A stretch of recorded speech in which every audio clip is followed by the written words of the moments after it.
Today, we're going to talk about 3 techniques that you can implement starting today to increase your executive presence. So, you're here because you probably freeze a lot. And this happens to non-native speakers a lot. You probably feel frustrated that you know what you want to say, but you can't find the right words in the moment. And so this is something unique to the executive presence and leadership communication training for non-native speakers. Because the reason that this happens to you is different than it would to a native speaker. And that's why I do this kind of training, because when the root of the problem is different, the solution in the training, I believe, should also be different. Another reason you're probably here is because you wish you could express yourself as naturally as your colleagues. This can happen to you at any level of your professional journey. There's always going to be someone with better English than you, whether it's because you work with native speakers or maybe non-native speakers who've had different, better, more training than you in terms of English communication. And that can be really disappointing, especially because if you follow me, if you're here, you're probably a high achiever, you're probably a perfectionist. And so to constantly be reminded that you could or should be better can be very disappointing and demoralizing for your type of personality. But that's something that's really important in terms of the training that you receive, because to increase your executive presence and improve your leadership communication, you have to address these mindset blocks, these mindset issues, and find a way to have a more productive mindset in order to see the improvement that you need. Now, another reason that you're probably here is because you want people to understand you clearly. This is a struggle that non-native speakers face. Unfortunately, your heart's in the right place. You want to be understood clearly. What I find with my clients and with the people that I coach is that the way that you do it is not productive. In order for you to be understood clearly, you over explain. You sometimes this also translates into wanting to avoid people noticing your mistakes. So you might speak faster and thinking that sounds more natural, more like a native speaker, but it actually causes more confusion. So again, this is something unique to your journey in leadership and business English. And so this is something that requires a different kind of training. And you're also here because you wish you sounded as professional in English as you do in your native language. And that's a really big frustration that I feel. I keep saying this because this is why I'm here. It's unique to your experience. A lot of times with leadership communication for native speakers, it's more about the strategy or more about the theory.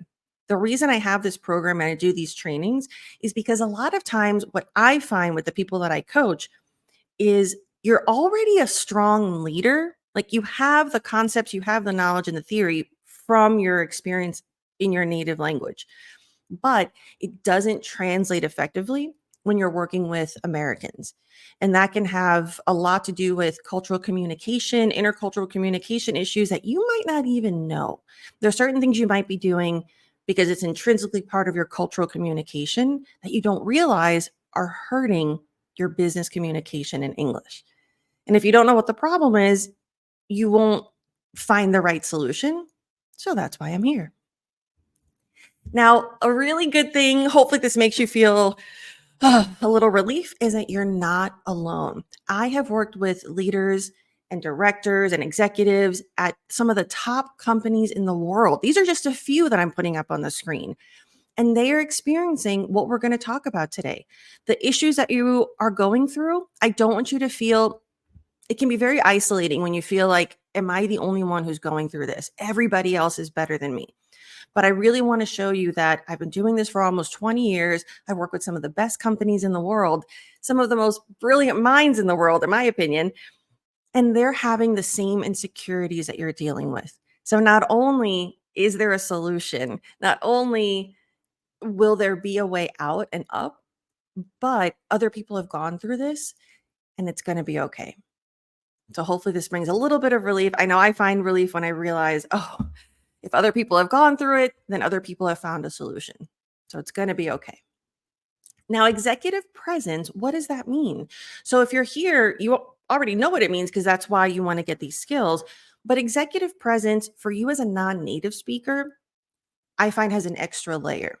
And it really is, I equate it to leadership communication because a lot of it has to do with your relationship to language.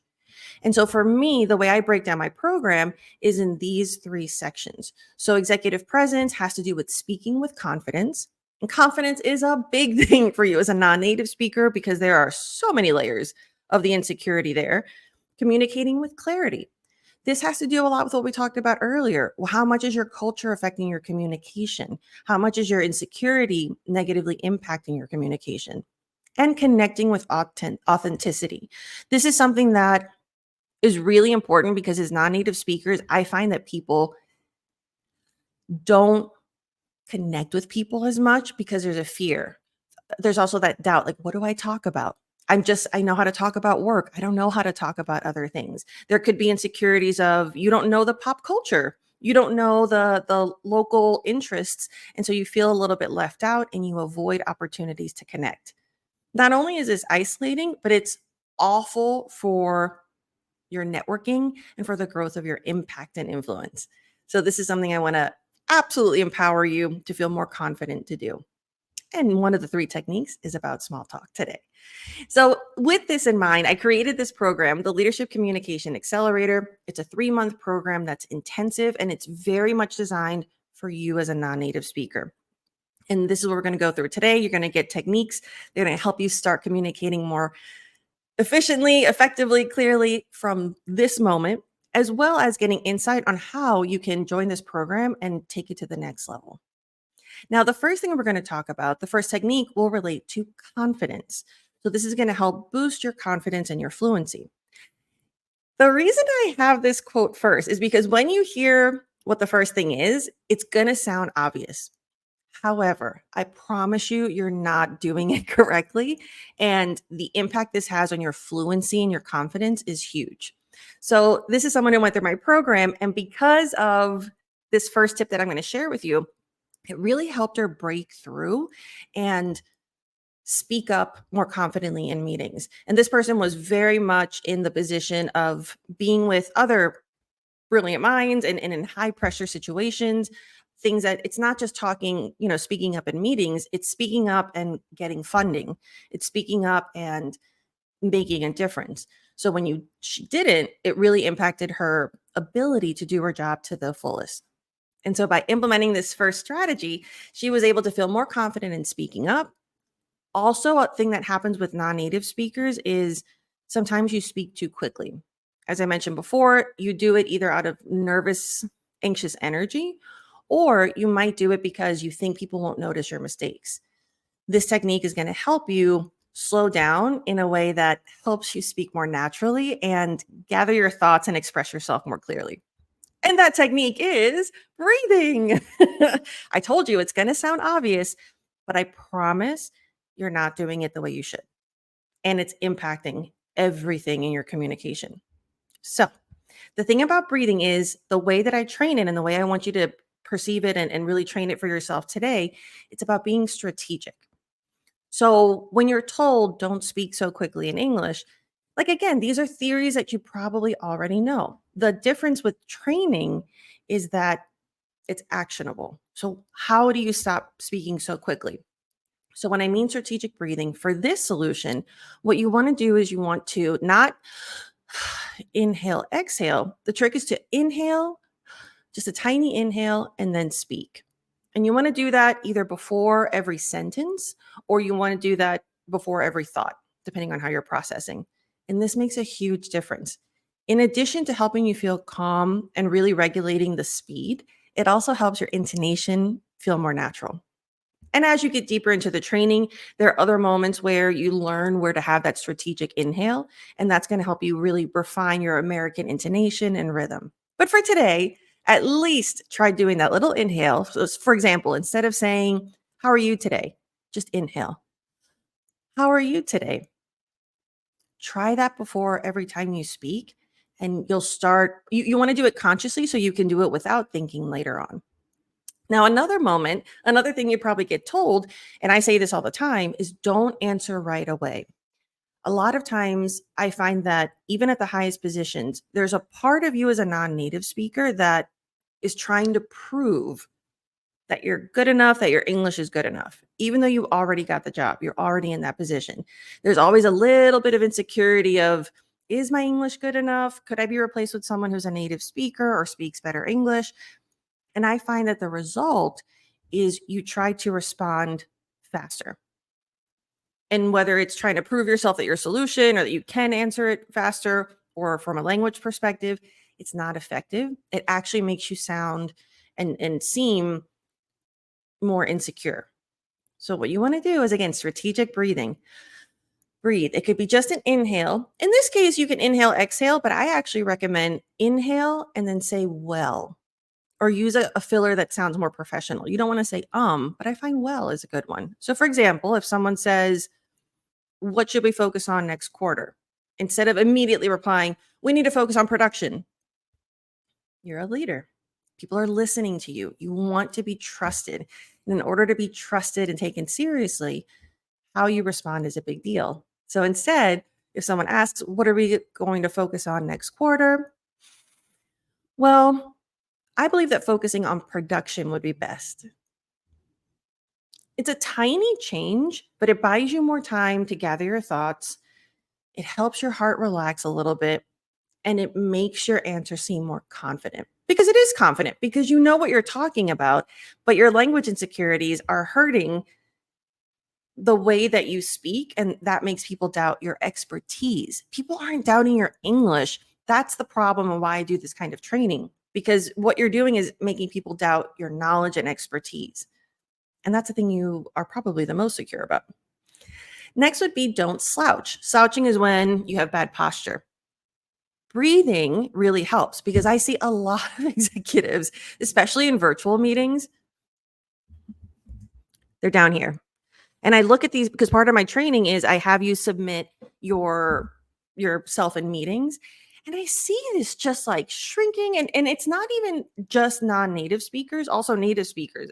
But again, you're here to be better than what you are. So when you take a deep breath, your posture is up. I always have an extra pillow behind me to help push myself down here so that I don't fall into that comfort position. And I'm always taking up space because I know that that helps exude confidence and helps you appreciate my knowledge and take me more seriously. So, the solution to body language is breathing. Another thing that I coach is I always do 3, 2, 1. It's this technique to calm down. And part of that is to breathe and bring your posture in this confident position. Because a lot of times, my goal is to help you look, feel, and sound more confident. But sometimes you won't feel confident. And in those moments, I still want you to look and sound confident. Whether you don't feel it because you're tired, you had a bad night, maybe you're extra nervous about your English, whatever the case is, there's always a workaround. Because as a leader, you can't afford to have an off day. And I want to make sure you have the tools to be there for your team and for your company. Another thing that you've probably been told is don't feel overwhelmed. You need to decrease your anxiety. Sure, great. Great advice, but how do you do this? And so, with strategic breathing, this is something that's going to help you decrease your anxiety. Again, one of the methods I teach is 3, 2, 1. So, I'll teach it to you now. You're going to massage your ears in 3 spots, kind of like rub and pull a little lightly for 2. So, it's 3. 2, you're going to go up 1, down 2, and 1 breath. I my people to do this before every meeting. When you wake up, you want to make it a habit. And I do it. I did it before this webinar because what it does is it helps your body get in the moment. That's what the ear thing is.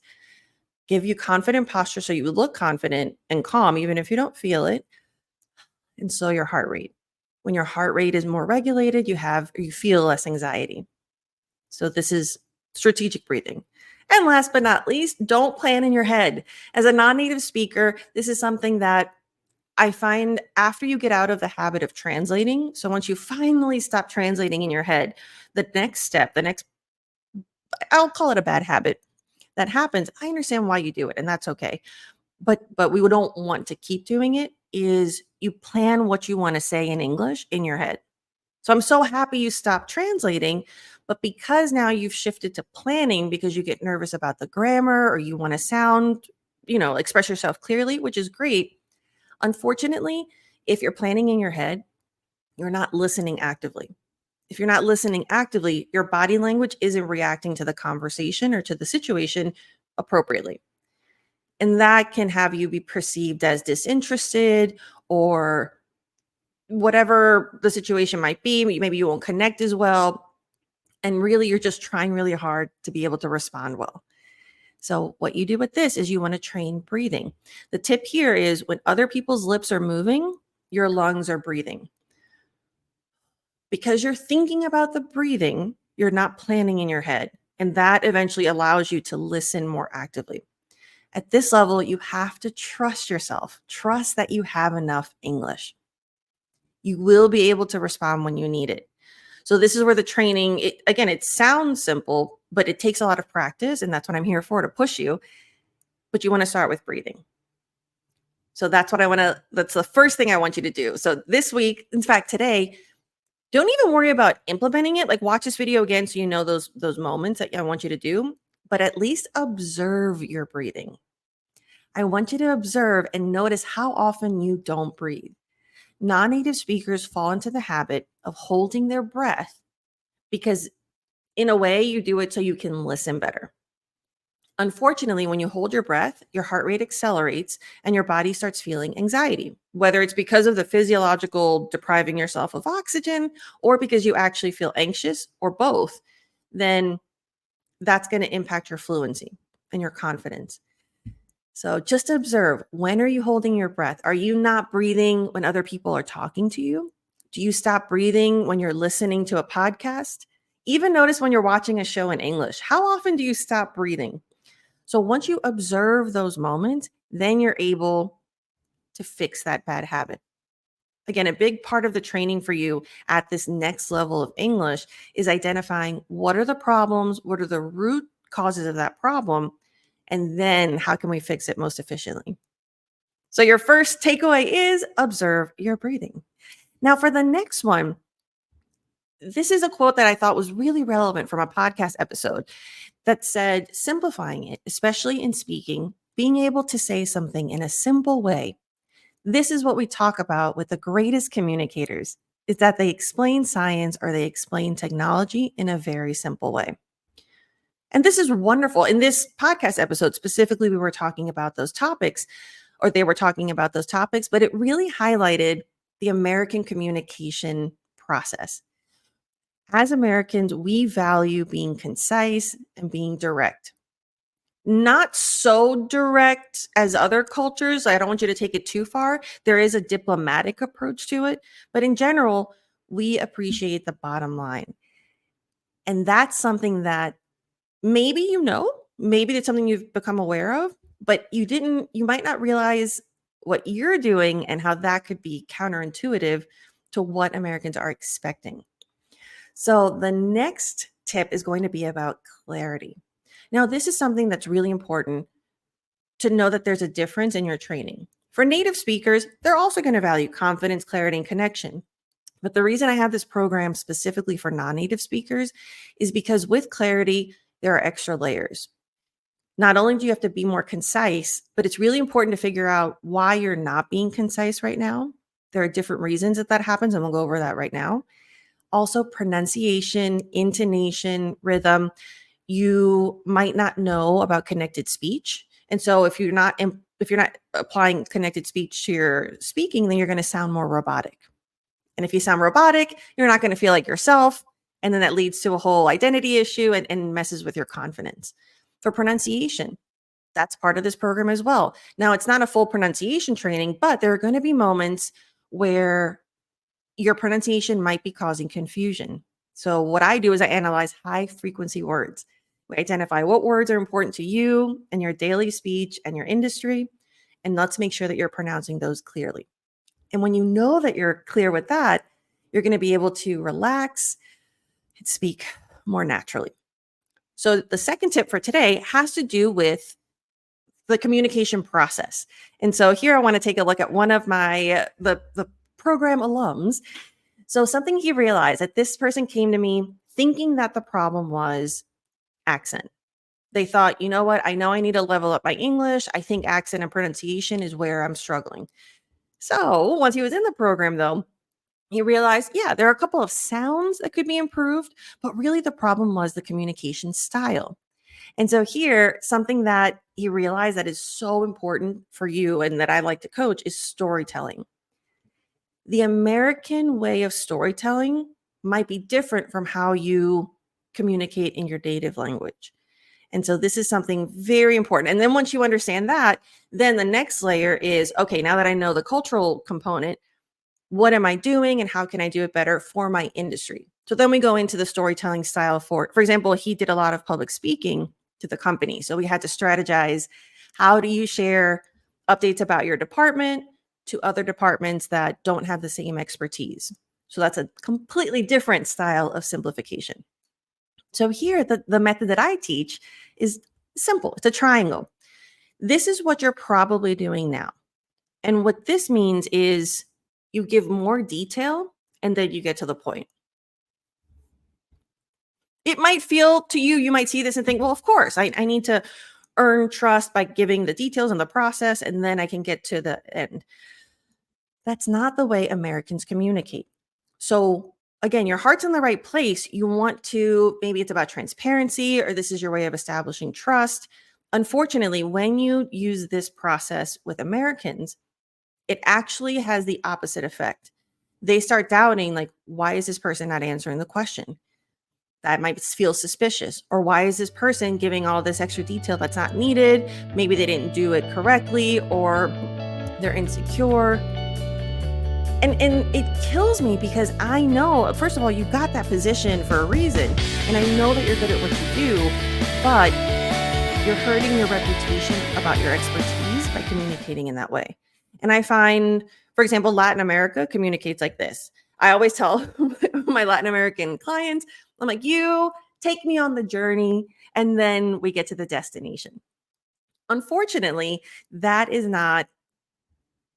not what we want in American English. And so the reason that you're doing this is because that's the cultural expectation. And there are other cultures, for example, I'm trying to think of other clients that do this. French, Italian, you take it through a journey. Now, that's one of the reasons you might do that. The other reason, even if you're from a culture that doesn't value that style, I find non-native speakers will give more detail at first because they're trying to prove their English and they're trying to give enough context in case they're misunderstood. And again, unfortunately, you actually make people feel less confident about your expertise by doing this. So instead of increasing trust, you're decreasing it. So now that you know the two reasons, or maybe both, of why you're doing this, then we're going to flip it. So again, Americans value getting to the point. And this also happens with casual conversations. So if you listen to the most recent podcast episode, I was talking to a Brazilian who now lives in the US. And I trained her because whenever she would answer a question, it would take a long time to answer the question. Like, even if it's something simple, like, what time is the party? Instead of saying 2 o'clock, I feel like culturally it was more, oh, yeah, the party's going to be great. And my mom made the cake and we're going to have this and like the kids and the da da da. And then maybe either forget about saying the time and answering the question or doing it at the end. Unfortunately, that is really frustrating. And so Americans won't understand what's going on. So even in casual conversations, answer the question directly first. And then if they need it or if you want to share, give more detail. So you want to get to the point. Take a breath. Oh, I'm giving you a lot. And this can be jarring because you might think, oh my goodness, I have been doing this the wrong way for so long. Like, I wonder what people think of me. No, instead, let's work on your mindset. I want you to realize I have successfully communicated in English up until this point, and now I can communicate better. So don't shame your past. Instead, be excited about your future. Now you're learning things that you didn't know before, and those are going to help you feel even more confident. Now, what's different about this training is, again, you're learning the cultural reasons why you might be communicating. I don't want to say wrong, but like you're communicating in a way that's not as effective. So now you understand why. And with this training, because you're a non-native speaker, I also help you figure out how to do it.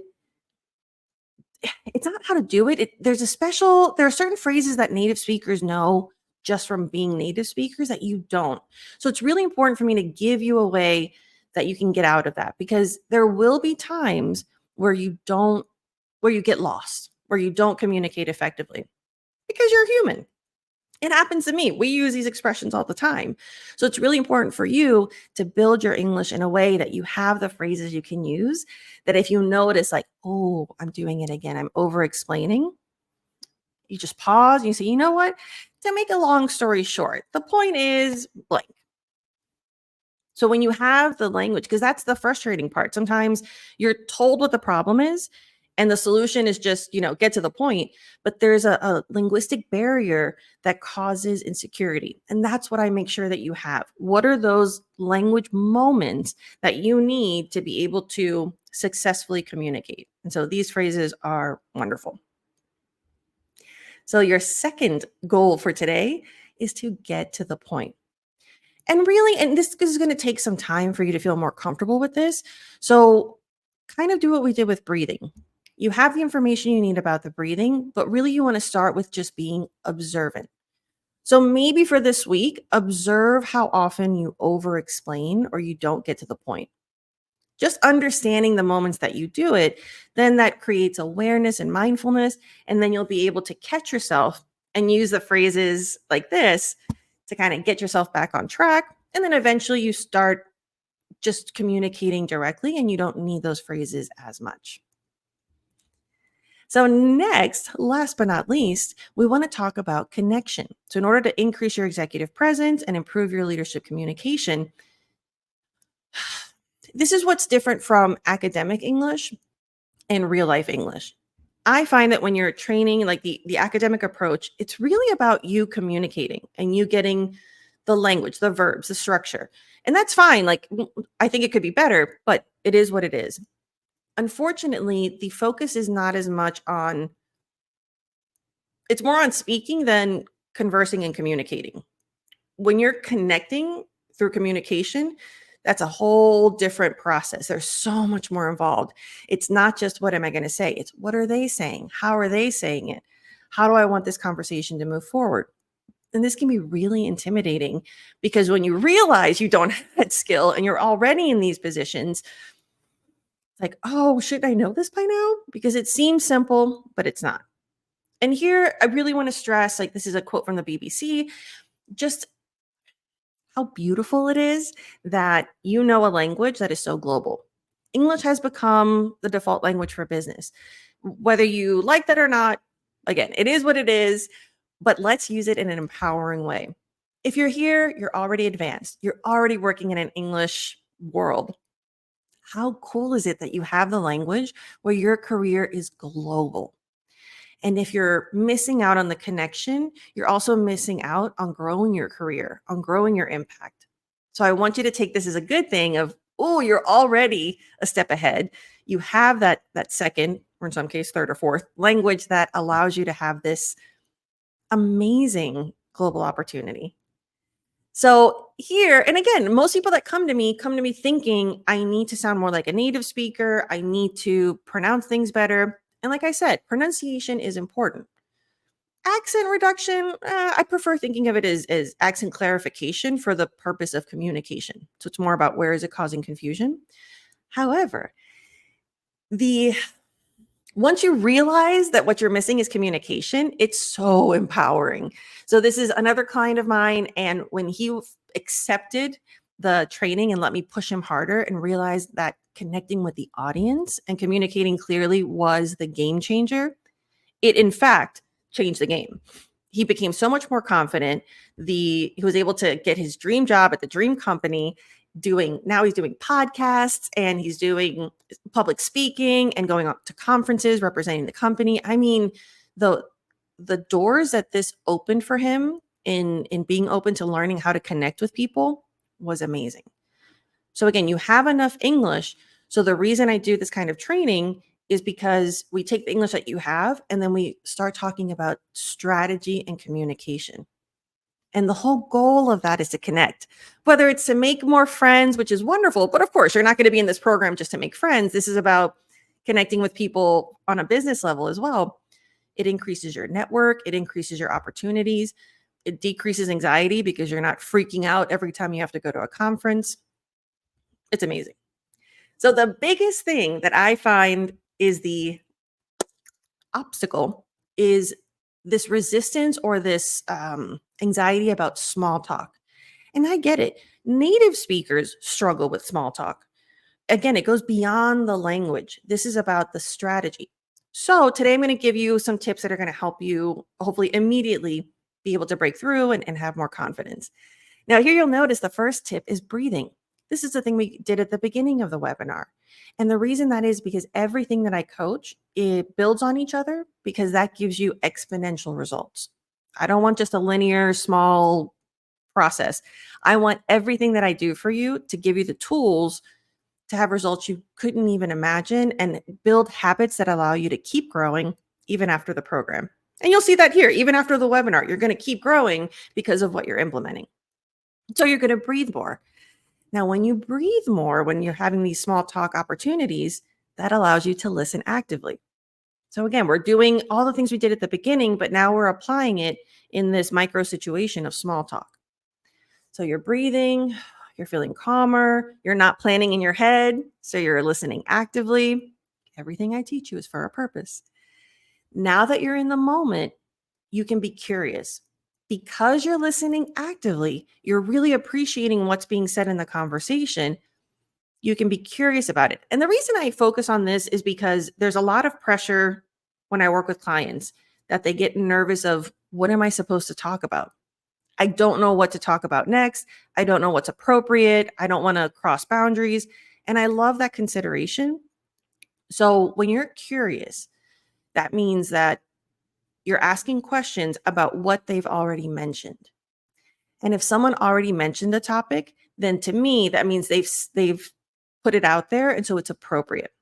So this is why I recommend, don't ask people about their marital status. Like, are you married? Are you not? Asking me if they have kids. Do you have any children?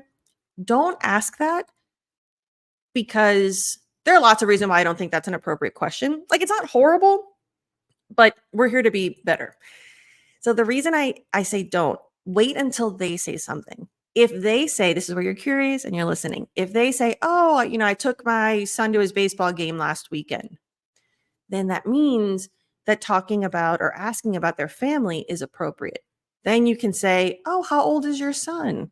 Do you have any other kids? So once they've made a topic safe and appropriate, then you can ask. But you won't pick up on those cues if you're nervous and you're not listening actively. So then you miss out on all that context. And what this does is it also allows you to not have the pressure of having to come up with the topics. You'll get there. There'll come a point where you'll be able to bring up topics. Until you get to that point, I want you to feel success. You can ask questions about things that they've already brought up. And next is keeping it simple. Something I just worked on with a client last week. She was working on being curious. However, so we got to the active listening, so exciting. That's a big breakthrough. But then when she was being curious, she was asking so many follow-up questions that it was overwhelming. You want to keep it simple. So if somebody said, I took my son to a baseball game, don't say like, oh, you have a son? How many kids do you have? Do they like baseball? Do they also like basketball? The other person's not going to know what to answer. And American conversation is like tennis. The rhythm, it's like little back and forth. And so that can be different because, again, like you want to examine your culture. Other cultures that's not the same conversational pattern, but that's something we go deeper in the program. So here you want to make sure if you do follow up with a question, keep it grammatically simple and keep it simple in terms of just do one question. Make it easy for them to respond and to be engaged. Now you have these steps. Another technique that I love coaching is just repeating the last few words. This is something that's typically coached when you're studying negotiation. But when I was studying it for that, I realized that this is the perfect technique for non-native speakers because you don't have to worry about the grammar. You just have to focus on listening actively. And when you do this with Americans, it's like our way of you're telling them that you're interested and that you want them to keep going. So it's a really nice way to help help people feel that you're interested and you're connecting with them.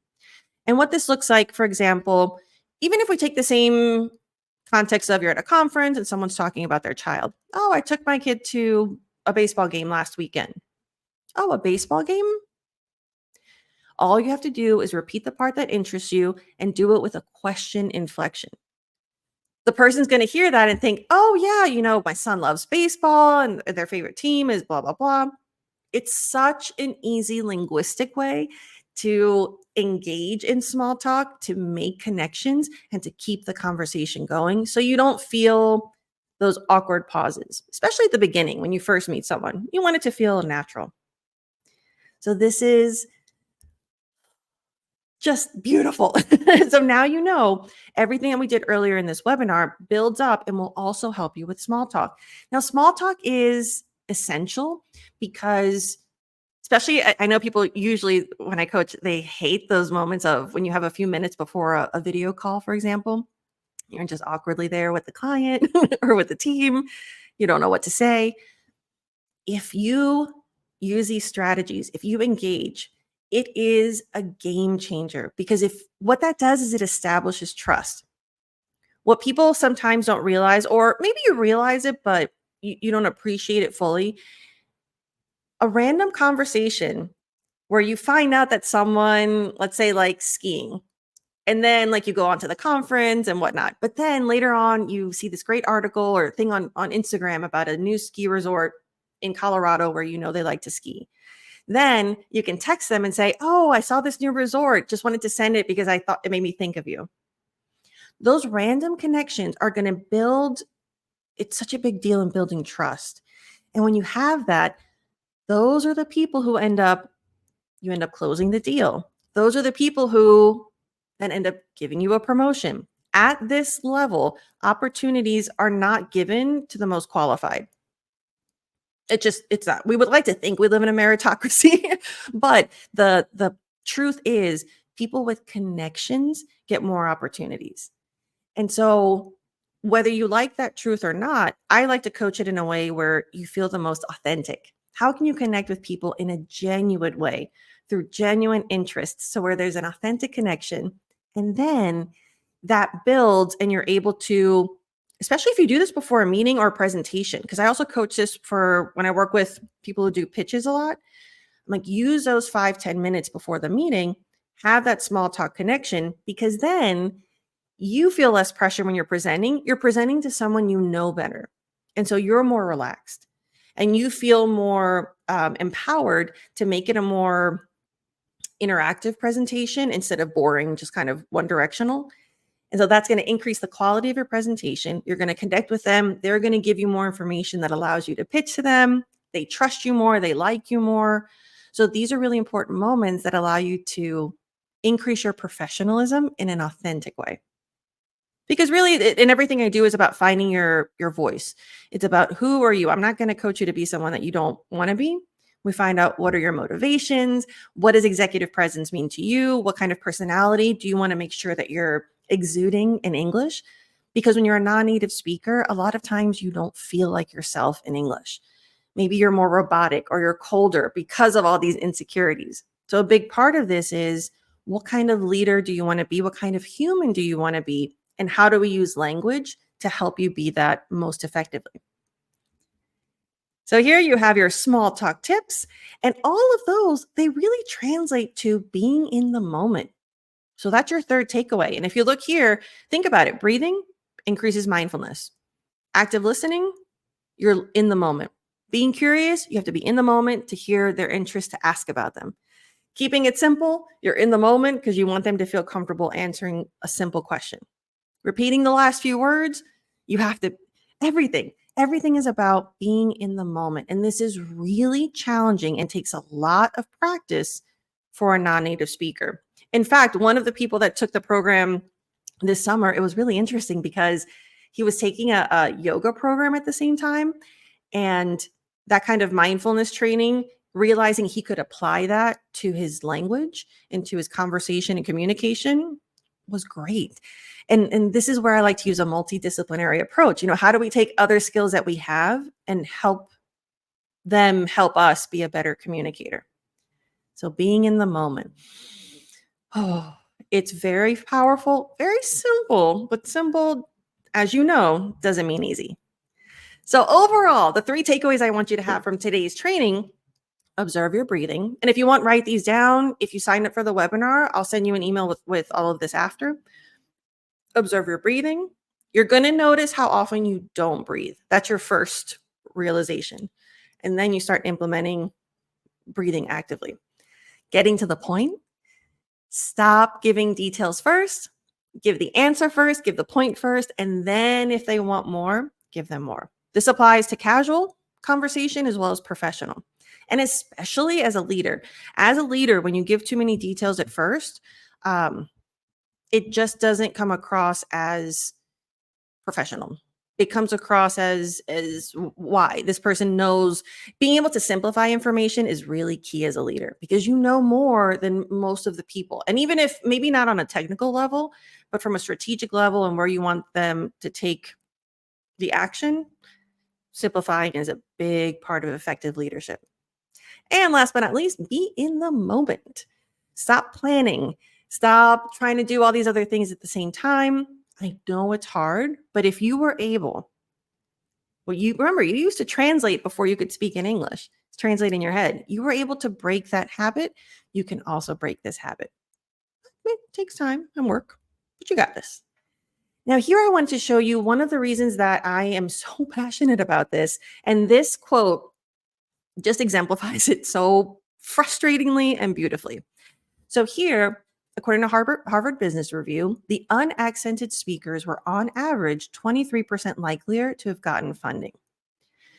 This makes me rage. And the reason is it's a sad truth, but I also think this is oversimplified. And for non-native speakers reading this kind of information, it's so demoralizing. I mean, it's awful. So this is one of the reasons that I do this kind of training, because it's not the accent that's the problem. Yes, there maybe some of it is accent bias and prejudice, but I've worked with, this was about startups and funding and pitching. I've worked with this for almost 20 years. I know that it's not your accent.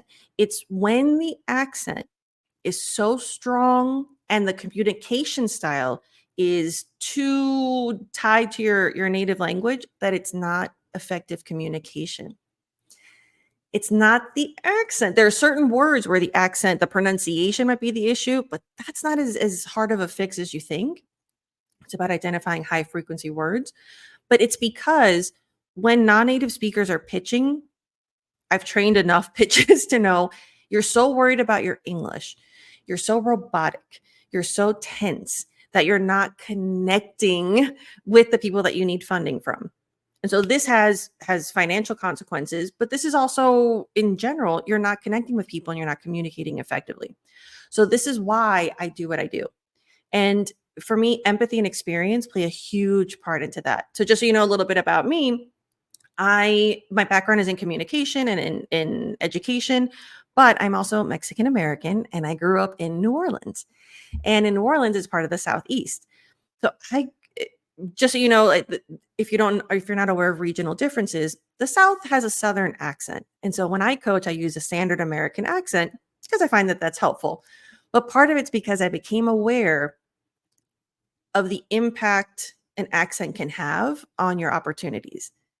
So not only was I aware of the Southern accent, and the reason is I wanted to be a journalist and I knew that you needed the standard accent in order to have national opportunities. So that was one. But also, I'm first generation Mexican. So I also saw a lot of prejudice and a lot of just tough situations with the community that I was in when they spoke and they had an accent.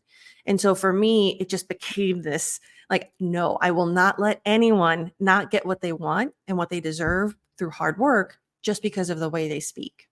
And so that to me just like fueled that fire. And then through experience of doing focusing on business, I worked in public relations and really understanding the power of persuasion and getting to the point. That's what allowed me to create this kind of training. So here, speaking of accent, this testimonial means so much to me because I worked with this person who He did a lot of public speaking. And so again, came to me thinking that accent was the issue, but what it really was about communication and how could he connect with the audience and deliver these amazing speeches at conferences, specifically in tech. But when he realized he just had to own his accent, we worked on, of course, it being clear, because there are some moments where it does matter. But the confidence that you get when you realize that doesn't have to be what stops you. It's so rewarding for me and hopefully for you, inspiring that you're so much more than your accent. And that's what I want you to feel. And I want you to be able to take advantage of these opportunities.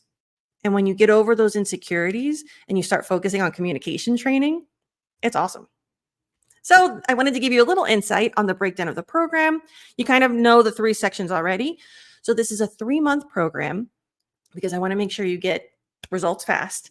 And the 3 sections that we focus on are building your executive presence, which really means understanding how to be confident in English. And then effective communication training.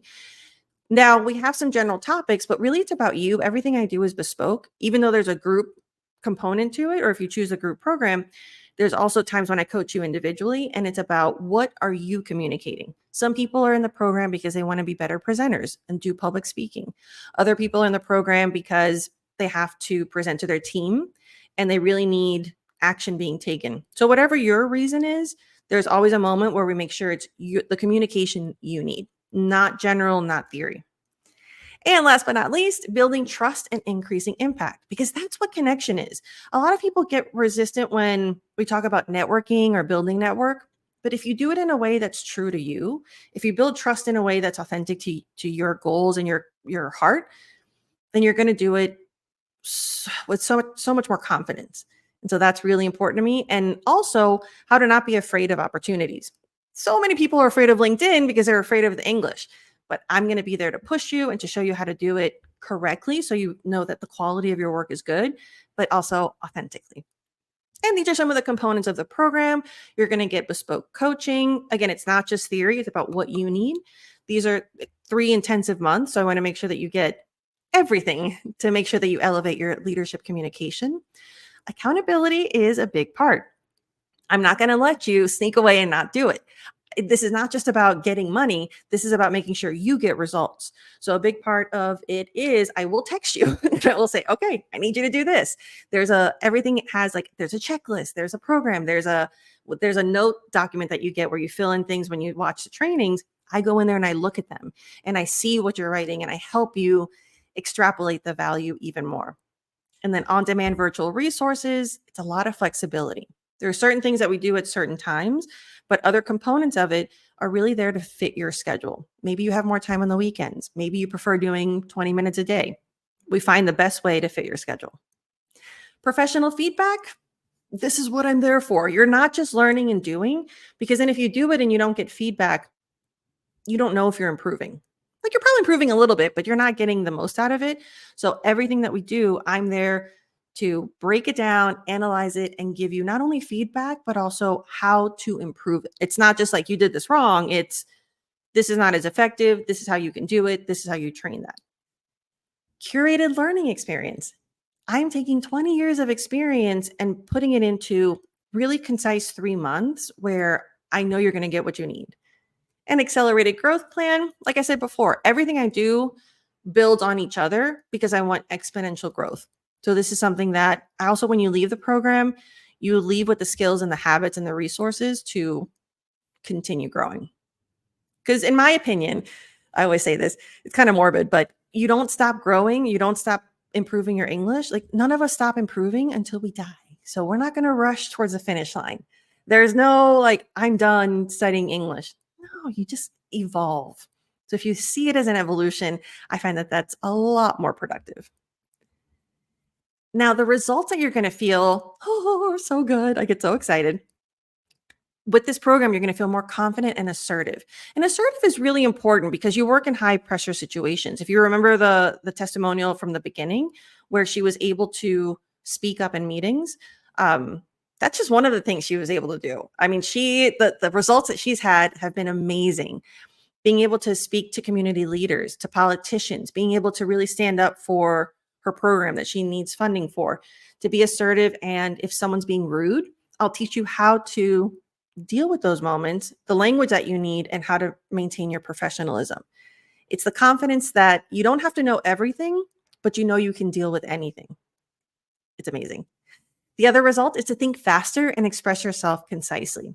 Through this program, it really is a lot about, like you saw today, right? It's about training how you process information so that you're more efficient. You're able to come up with what you want to say faster with less anxiety, less pressure, and then get to the point first, right? Like find the most effective way to communicate it. You're going to connect with people authentically. This is so rewarding because English is a global language, and yet you're limiting the amount of people that you're connecting with because of certain fears and insecurities, or maybe just a lack of skills. So now you're going to be able to go to conferences and not just attend them, you're going to make connections. This was fantastic. I had a client who his company wanted to send them to the US and to Spain for conferences, but he just kept saying no because he knew it was all in English. And after our training, he said yes more, and which is the last thing here. And he started going to these conferences. And so we trained really hard on how do you connect with people naturally? How do you have these conversations? And now he's made friendships in his industry from all over the world.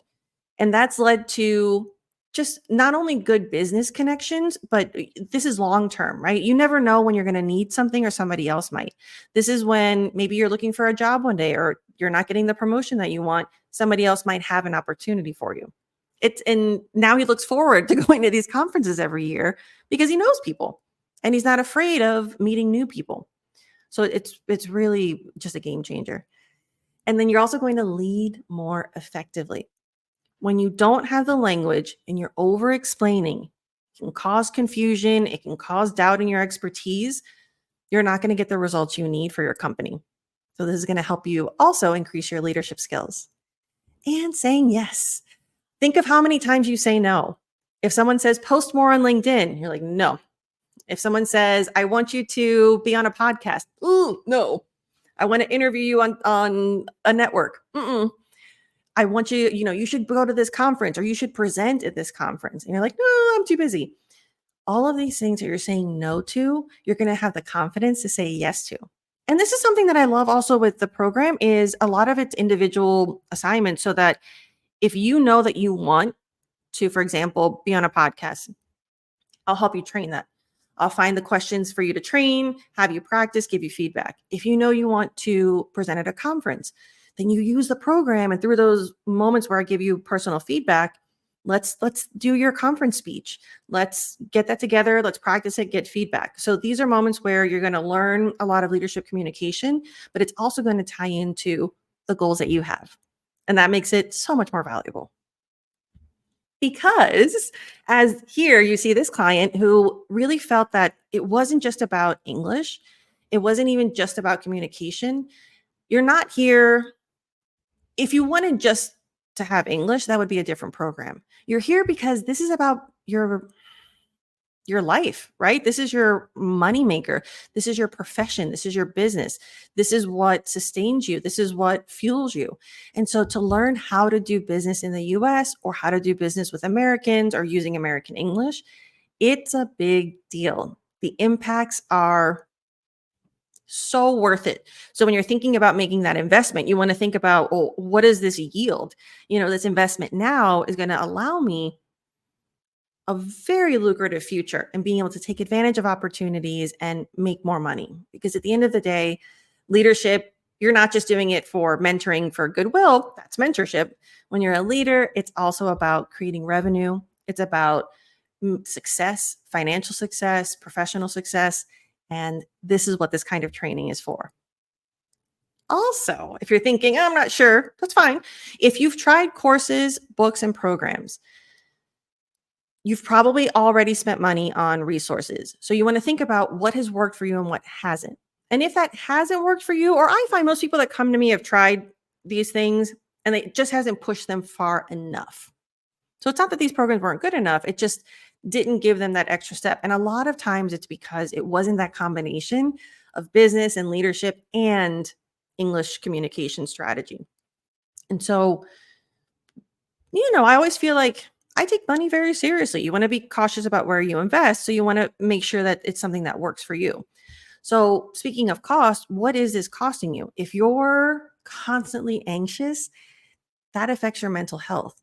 If you're waking, I mean, I've worked with people who I remember I had a client who had just gotten a promotion from uh, being an executive in her native language, and then the company merged. And so now she had this C suite position for the global version of the company. And she had to present to the executive board in English. The amount of anxiety that caused her, waking up anxious, having a hard time sleeping because of the anxiety and fear, just feeling that, like sickness. And through the training, seeing her be able to sleep better, and the better you sleep, then you wake up and you're able to kind of work through that and feel less anxious. Knowing that she didn't have that fear anymore was a huge change in quality of life. Effective leadership. What is this costing you? If you're not an effective leader, how many thousands or millions of dollars is that costing your company? If you're not growing your business the way that you need to, let's say I do work with a lot of people who are in that transition phase where the companies have gone global or they're expanding. If you're in a leadership position and you're not being effective, you're costing your company millions. And that, again, you want to think about the investment versus the consequence of not doing it. And then career growth. Are you keeping your career small? Are you not getting the promotions that you want? Are you not open to other opportunities? Are you not being the voice in your field because your voice in English causes you fear? Are you avoiding going to conferences and presenting and really sharing your knowledge with the world and being that person that I believe you deserve to be, and sharing your knowledge because you're nervous? I'm here for that. Now, this is not a program for everyone. Not only that, but I don't take everyone. There is an application process. It's very selective. I try to keep this program small so that everybody gets really high quality attention. So this is not for you if you just want to learn and you don't want to implement solutions. And what I mean by that is a lot of people are really comfortable with just learning. You want theory, you want knowledge, you want memorization. This program is not that at all. It is all about action, getting you to speak. Like the assignments that I talk about, the submissions, they're not written. None of this is about how much you know. It's literally like record yourself giving your presentation and send it to me. Record yourself having this conversation, record your meeting. I want to see you in action so that I can help you speak better. So this is not for you if you just want more information. This is also not for you if you don't want personal, actionable feedback. Some people don't take feedback well. If you don't like being critiqued, if you don't like being told specifically what you're not doing effectively and how to do it better, then don't join, don't even apply. Because a big part of this, I'm very direct. I'm very, ask anybody who's worked with me. I'm going to hone in on what the weakness is and then give you feedback, strategy, practice, and we're going to work through it. That means a certain level of vulnerability and a certain level of being okay with me, with your ego being hurt a little bit. But the benefit is you'll become a better version of yourself. But again, that's not for everyone. If that's not the style that you like, this is not the program for you. And if you're too busy to do the work, I don't want you to apply for this program and get in and then not show up. I don't want you to apply, get in, and then not do the work, because if you don't get results, then there's no point. So it does take a certain amount of dedication. If you're too busy, then this is not the moment for you.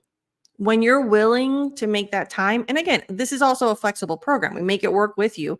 But if you're just not in that mindset yet, that's okay. Not for you. Now, this is for you if you're ready to look, feel, and sound confident in English. If you're frustrated, if you know you could be better, but you don't know how to be better, because at this point, you're already at a high level. So that can be frustrating, because when your English is good, if you go to English teachers, they'll tell you like, oh yeah, like your level is good enough, you're fine. That's where the communication coaching is different than English teaching. And so this is that next level. This is for you if you're ready to work smarter and not harder. And what I mean by that, something that's really serious, I'm going to make myself full screen. When you're in this 3-month program, for those 3 months, I don't want you to use any other resources. I had a client from the last cohort ask me, like, should I also like watch other YouTube videos? Should I watch your other videos? Should I do other, like all the other things that you have available? I said, no. For these 3 months, you're only going to use the videos that I give you. And even then, there's like a whole set of pronunciation videos. You're not going to do all of them. You're only going to do the ones that I think are good for you and beneficial. This is about working smarter, not harder. It's not about being overwhelmed with all the resources. It's very much do what I tell you when I tell you, and we're going to do this well. So if you're willing, because I find that a lot of people at this level are so used to, you're all overachievers. You're all doing so much that it can be hard to be told, do less and do it more intensely. But if you trust that process, if you trust these results that I've shared with you, it is a game changer. And this is also for you if you want results fast. This program could be a year, but I really want you to get the results and feel confident sooner. So this is 3 months. Every week, you're going to feel better about yourself. Every week, like I said, everything builds on each other, on itself. So if you want that, if you're ready for that, this is for you. Now, this is what the path looks like. So when you sign up, when you apply, if you make it into the program, if you're selected, we have a strategy session. We go through all the different pillars of the program, and the goal is to lead confidently in English. But the first step before you get to all this is to apply. Remember, if you do nothing else, focus on the 3 takeaways. You're going to get this video again. If you signed up for it, I'm going to send you the replay. Watch it again.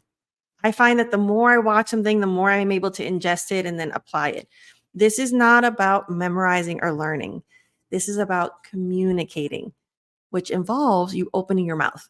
So I want you to feel empowered to try these tips in the next conversations that you have.